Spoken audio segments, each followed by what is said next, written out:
تب اس کو شریعت بنائیں، تب اس پر کسی کو پرکھیں. یوں ہی منمانی اپنے جیب سے بنا کر اور یوں ہی کتاب و سنت سے دور کسی مسئلے کو مسئلہ بنا کر اور پھر سب کا امتحان اس پر لینا شروع کر دیں، یہ غلط ہے. آج کتنی چیزوں کو سنت رسول کہا جاتا ہے، کتنی چیزوں کو محبت رسول کہا جاتا ہے، اور جو اس کو نہ کرے اس کو گستاخ رسول کہا جاتا ہے. تو یہ غلط فہمی ہے. پہلے دیکھیں ہم اور آپ کہ کیا یہ چیز کتاب و سنت میں موجود ہے کہ نہیں.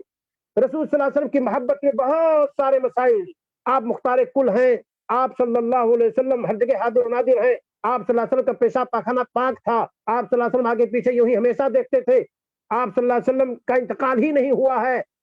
یہ سارے مسائل بنائے گئے کتاب و سنت کے خلاف، اور پھر اسی پر مسلمانوں کو پرکھا جانے لگا. جو ایسا نہ مانے وہ کافر، جو مانے وہ محب رسول. تو محبت رسول کیسے پرکھیں گے؟ کتاب و سنت میں جو چیزیں موجود ہیں ان کی بنیاد پہ ہم پرکھیں گے کہ ہاں اس کا عامل محب رسول ہے اور اس کا تارک محب رسول نہیں ہے. اور جس کا کتاب و سنت میں ثبوت نہ ہو یا ہو لیکن اس کے خلاف ہو، تو اب اس کے خلاف کرنے والے کو ہم اور آپ کیسے گستاخ رسول کہتے ہیں جب وہ کتاب و سنت پر چل رہا ہے. اور یہاں بہت سارے لوگ اس غلط فہمی میں ہو جاتے ہیں.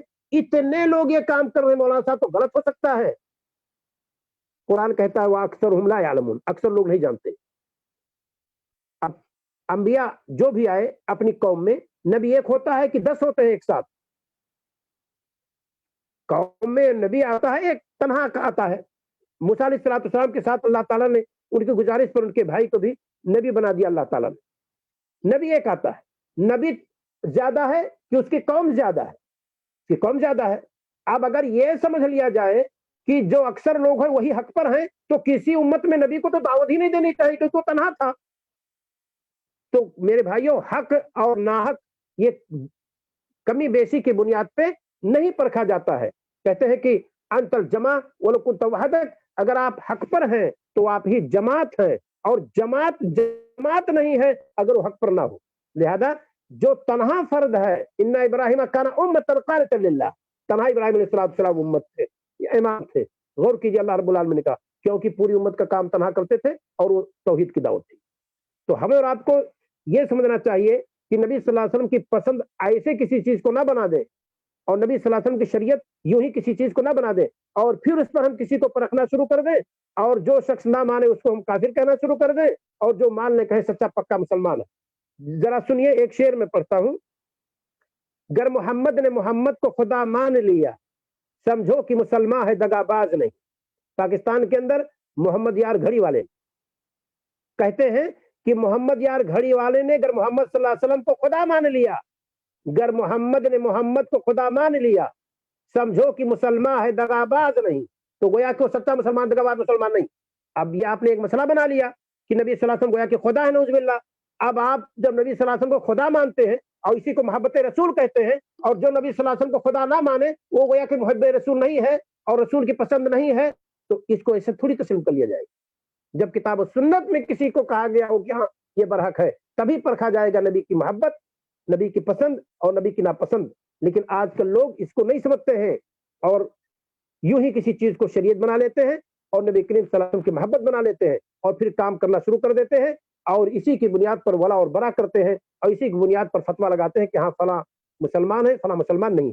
تو یہ بہت اہم مسئلہ ہے، اور اس کی طرف میں نے اس وجہ سے اشارہ کیا ہے خصوصی طور پر کہ یہاں آج کل بہت سارے لوگ اس طریقے پائے جاتے ہیں. اسی طریقے سے نبی صلی اللہ علیہ وسلم سے محبت نہیں، ولا وبرا کچھ نہیں. قومیت کے نام پر آج مسلمان اٹھتے ہیں. قومیت کے نام پر جو عقیدہ اور رسالت سب سے خالی ہو، فارغ ہو، کوئی دین دھرم کا کوئی مسئلہ ہی نہ ہو، یہ مسلمان کا وتیرہ نہیں ہے. مسلمان کا وتیرہ اللہ رب العالمین نے قرآن میں ذکر کیا ہے، جب ہم ان کو سلطنت دیتے ہیں تو صلاۃ قائم کرتے ہیں، دین یعنی صلاۃ کو قائم کرتے ہیں، یعنی دین اسلام کو نافذ کرتے ہیں. یہ اللہ رب العالمین نے ان کی تعریف کی ہے. لیکن ہماری اور آپ کی کوشش اگر ہو قومیت کے نام پر، علاقائیت کے نام پہ، زبان کے نام پر، کالے گورے کے نام پر، اس کا اسلام میں کہیں کوئی مقام نہیں ہے، نہ کوئی جگہ ہے، نہ ہی ہمارے نبی صلی اللہ علیہ وسلم کی پسند ہے. عرب میں کوئی گروپ بنے ایسا، وہ بھی نہیں پسند ہے. عجم میں کوئی گروپ بنے، وہ بھی ہمارے نبی صلی اللہ علیہ وسلم کو پسند نہیں ہے کہ قومیت کے نام پر جھنڈے بلند کیے جائیں اور علاقائیت کے نام پر جھنڈے بلند کیے جائیں. رنگ و نسل کے نام پر جھنڈے بلند کیے جائیں, زبان و نیشنلٹی کے نام پر جھنڈے بلند کیے جائیں, جو کہ اسلام اور عقیدہ سے بالکل خارج ہے, جس کا اسلام سے کوئی تعلق نہ, تو اس کو ہمارے نبی صلی اللہ علیہ وسلم کی محبت نہیں کہیں گے, اور ہم اور آپ اس میں پھسل جاتے ہیں, ہم اور آپ اس کو سمجھ نہیں پاتے. تو یہ چند باتیں اس تعلق سے بہت اہم میں سمجھ رہا تھا, اور جن کا بتا دینا بھی آپ لوگوں کے لیے ضروری سمجھتا تھا. یہاں ایک نقطے کی بات اور بتائیں گے, بہت ساری مثالیں بہت سارے لوگوں نے کتابیں اس تعلق سے لکھی ہیں کہ دیکھو نبی کریم صلی اللہ علیہ وسلم کی محبت میں فلاں نے ایسا کیا, نبی صلی اللہ علیہ وسلم کی محبت میں فلاں نے ایسا کیا. لیکن سارے واقعات میں تقریباً یہ چیز موجود ہے کہ جہاں انسانیت کو ٹھیس پہنچے اس سے ہمارے نبی صلی اللہ علیہ وسلم نے روکا ہے کہ ایسا نہیں کرنا ہے. ہم وہ نہیں ہے جو لوگ کرتے ہیں. ہمیں دلی طور پر کسی کو ٹھیس پہنچا کر کے ان کی اصلاح نہیں کرنی. ہم ایسے ان کو سر کر لیں گے پیار و محبت کے نام پہ کہ لوگوں کو پتہ بھی نہ چلے. ہمارے نبی صلی اللہ علیہ وسلم کے دشمن بھی آپ صلی اللہ علیہ وسلم کے پاس آ کر کے سرنگو ہو جاتے تھے, اور نبی کریم صلی اللہ علیہ وسلم کے ہاتھ میں اپنا ہاتھ رکھ دیتے تھے. تو ہمیں اور آپ کو چاہیے کہ ہم وہی طریقہ اپنائیں جو نبی کریم صلی اللہ علیہ وسلم کا طریقہ ہے. نرم خوئی ہو, نرم مزاجی ہو, نبی کریم صلی اللہ علیہ وسلم کے منہج پہ دعوت ہو. نبی کریم صلی اللہ علیہ وسلم کا منہج چھوڑ کر اگر ہم دعوت دیں گے تو افراد ہو جائیں گے, لیکن کہیں نہ کہیں جا کر کے ہم اور آپ ناکام ہو فاصل ہو جائیں گے. وہاں پتہ چلے گا کہ منہج نبوی کو ترک کرنے کی وجہ سے ہم فاصل ہو گئے, ناکام ہو گئے. اور کوئی دعوت جو منہج نبوی کو ترک کرے وہ کہیں نہ کہیں جا کر کے پھسل جائے گی اور پائیدار نہیں ہو پائے گی, اور ایسے رجال نہیں پیدا کر سکتی ہے جو رجال کی کتاب و سنت والے ہوں اور جو رجال کی جنت والے بن جائے. لہذا منہج رسول کو نہیں چھوڑنا. فإن خیر الحدیث کتاب اللہ, سب سے بہتر حدیث اللہ کی کتاب ہے. وہ خیر الحدی حدی محمد صلی اللہ علیہ وسلم, اور سب سے بہتر راستہ محمد صلی اللہ علیہ وسلم کا راستہ ہے. تو دعوت کے راستے میں بھی محمد صلی اللہ علیہ وسلم کی جو پسند ہے اسے ہم بنائیں. آج لوگوں نے اپنی پسند کی دعوت شروع کی ہے اور اسے نبی کی دعوت کہتے ہیں, اسے نبی کا منہج کہتے ہیں, جو کہ نبی صلی اللہ علیہ وسلم کے منہج سے ذرہ برابر بھی میل نہیں کھاتا ہے. گانا بجانا کے ذریعے سے, تھاپ ڈھول کے تھاپ پہ ناچ بجا کر کے نبی کریم صلی اللہ علیہ وسلم کی نعت کو ڈھول کے تھاپ پہ پڑھا جا رہا ہے, لڑکیاں تھرک رہی ہیں, اس کو نبی کریم صلی اللہ علیہ وسلم کی محبت اور نبی صلی اللہ علیہ وسلم کی پسند قرار دیا جا رہا ہے. کیوں کر ایسا ہو سکتا ہے؟ نبی کریم صلی اللہ علیہ وسلم کے ہاں بچیاں گاتی تھی, کس اعتبار سے گاتی تھی اس کو کسی نے سنا ہے؟ کہاں گاتی تھی کسی نے سنا ہے؟ اس پر دف کیسے بجتا تھا کسی نے سنا ہے؟ اس کے لیے فلمی ہیرو ہیروئن نہیں لائی جاتی تھی, اس کے لیے بالغ لڑکیاں لوگوں کے سامنے اسٹیج پر نہیں ناچتی تھی. بڑا سا اسٹیج سجا ہوا ہے, لکھ دیا گیا ہے محفل میلاد النبی, اور ڈھول اور ہارمونیم بج رہا ہے اور لڑکیاں مسلمانوں کی تھرک رہی ہیں. یہ کون سی محبت ہے؟ یہ کون سی ہمارے نبی صلی اللہ علیہ وسلم کی ذرا پسند ہے, ذرا بتلائیے. آ گئی خاتون پہن کر کے, کپڑا باریک تھا, کہا جب عورت اس عمر کو پہنچ جائے تو یہ ہے کپڑا اس کو زیب نہیں دیتا. یہ ہمارے نبی صلی اللہ علیہ وسلم نے رہنمائی کی. آج کل کس طرح کا کپڑا پہن کر کے ناچنا تو ویسے درست نہیں ہے. ایک غیر محرم کے سامنے عورت کا چہرہ کھول کر کے آنا درست نہیں ہے. کتنی جگہ میں کہہ چکا ہوں کہ علماء نے کہیں کہیں لکھا ہے کہ عورت کا چہرہ پردہ نہیں ہے, لیکن وہیں وہ کہتے ہیں کہ اگر اس پر زینت ہو, یعنی میک اپ کیا ہوا ہو اور عورت زیورات پہنے ہوئے ہو تو پردہ کرے, اور عورت کا چہرہ خود مرد کی نظر میں زینت ہے. لہذا عورت کو چہرہ چھپانا ہے تاکہ فتنے سے سامنے والا محفوظ رہے. اور آج ہم نے اور آپ نے یہ جائز قرار دیا ہے حب نبی کے نام پہ کہ خواتین آ کر کے اور ڈانس کریں اور نبی کریم صلی اللہ علیہ وسلم کے نام ترانہ اور نعت پڑھیں اور اسے محبت رسول کہا جائے.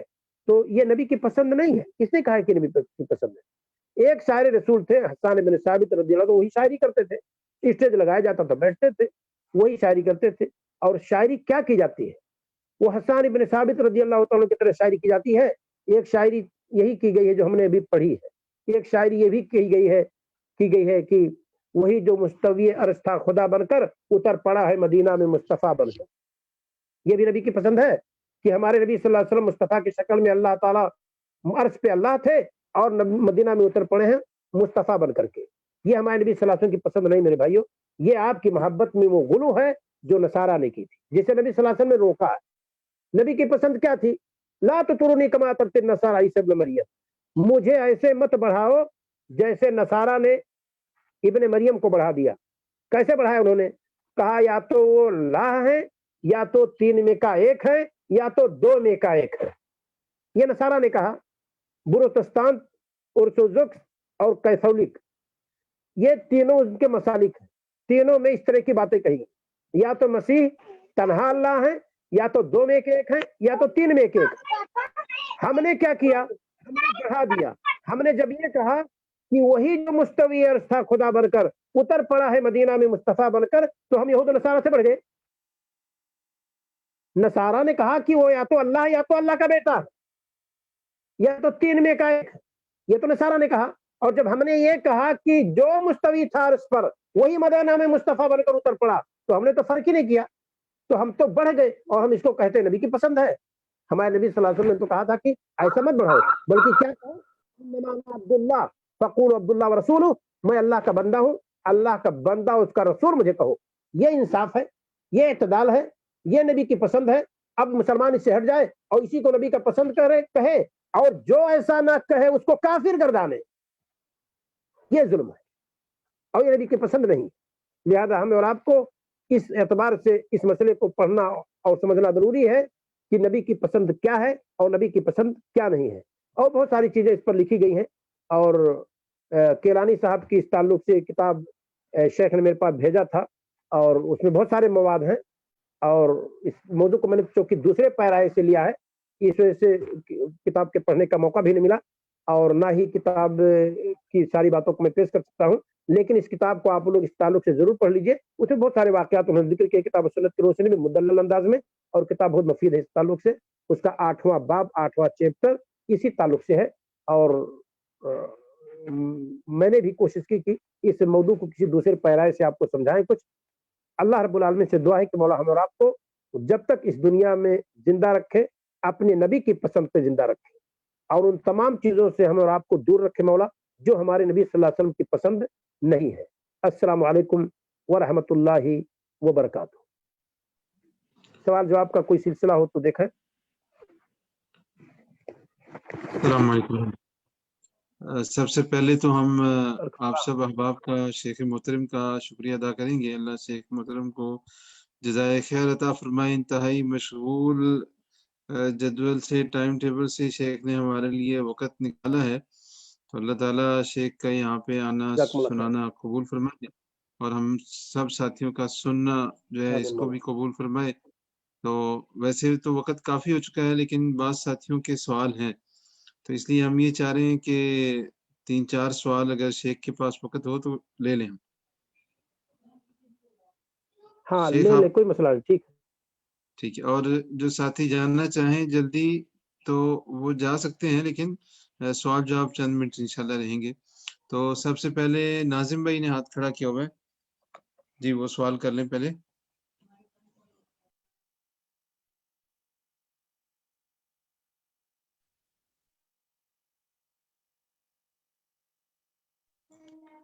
جی ناظم بھائی آپ کا مائک بند ہے، مائک آن کر کے سوال کریں آپ۔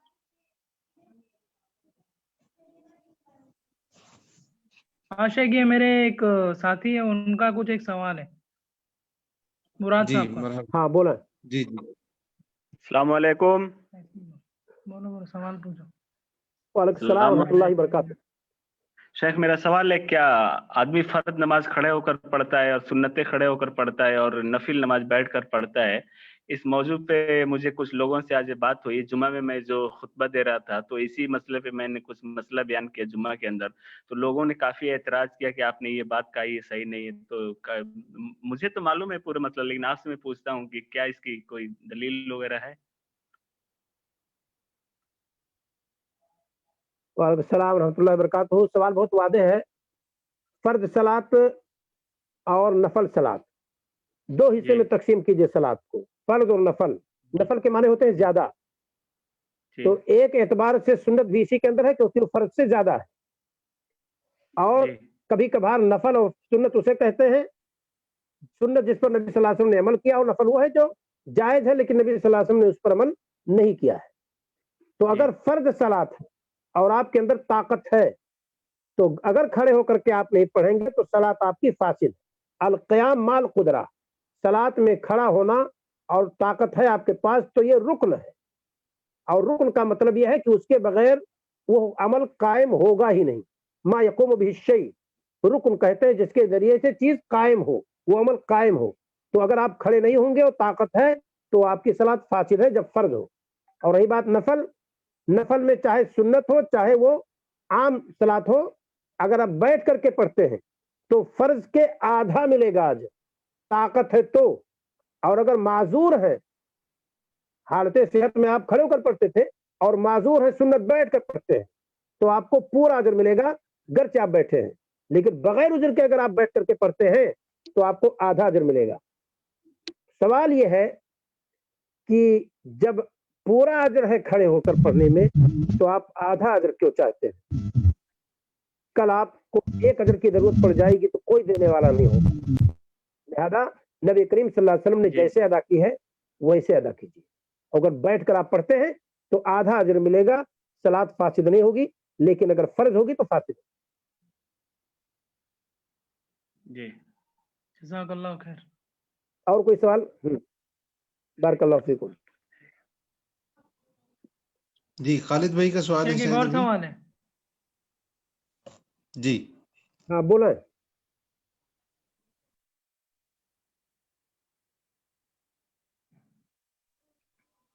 جی ناظم بھائی بولیے.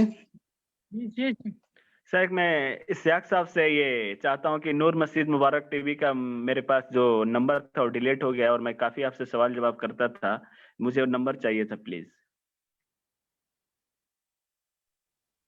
تو میرا نمبر ہے آپ کے پاس؟ نہیں ہے شیخ، نہیں ہے شیخ، تھا پہلے لیکن ابھی نہیں ہے، اس لیے میں آپ سے مانگ. میرا نمبر جی شیخ کا اگر لکھنا نمبر چاہیں تو فوری طور پر لکھ لیجیے. شیخ آپ کے نمبر ہم چیٹ میں شیئر کر دیتے ہیں جتنے ساتھیوں کو بھی چاہیے. ابھی ہم لکھ دیتے ہیں جو بھی ٹھیک ہے، ساتھی شیخ نوٹ سے کر لے لیں. لیجیے آپ لوگ، کوئی مسئلہ نہیں ہے. ہاں ٹھیک ہے. جزاک اللہ خیر. چلو دوسرا سوال. جزاک اللہ خیر. بارک اللہ فیکم.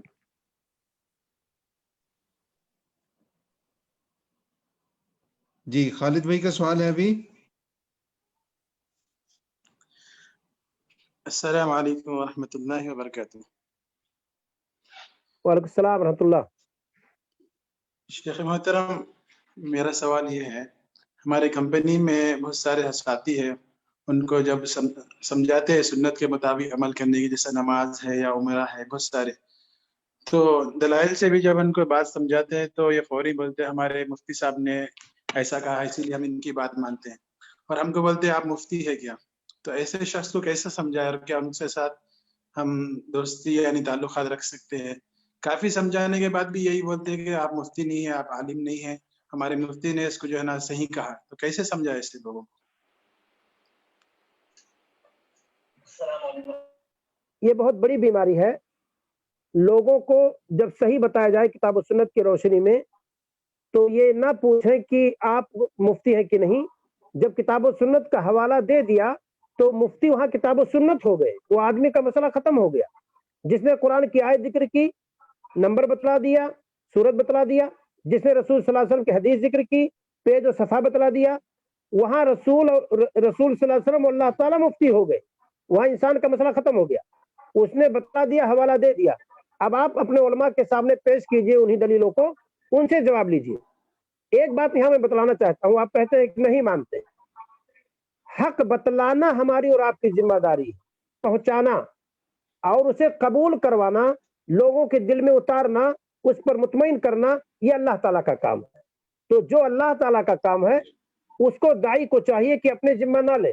اپنے ذمہ صرف جس زبان کا سامنے والا سمجھنے والا ہے اس زبان میں، اور جو اللہ رب العالمین نے آپ کو علم دیا ہے اس علم کی روشنی میں امانت داری کے ساتھ حق کو ہماری ذمہ داری پہنچانے کی ہے، قبول کروانے کی قطار نہیں. لست علیہم بمسیطر، اے نبی آپ لوگوں پر دروغہ نہیں کہ مار مار کر سمجھا لیں گے. تو مفتی کی بات ایسے ہوتی ہے جیسے رسول کی بات ہوتی ہے، پیغام پہنچانا. قاضی کی بات ہوتی ہے جبرن منوانا. قاضی کا فیصلہ نہیں مانیں گے تو حکومت وہ گرفتار کر کے آپ کو جیل میں ڈال دے گی. لیکن مفتی کی بات دل مطمئن ہے تو مانیے، نہیں مطمئن ہے تو نہ مانیے. تو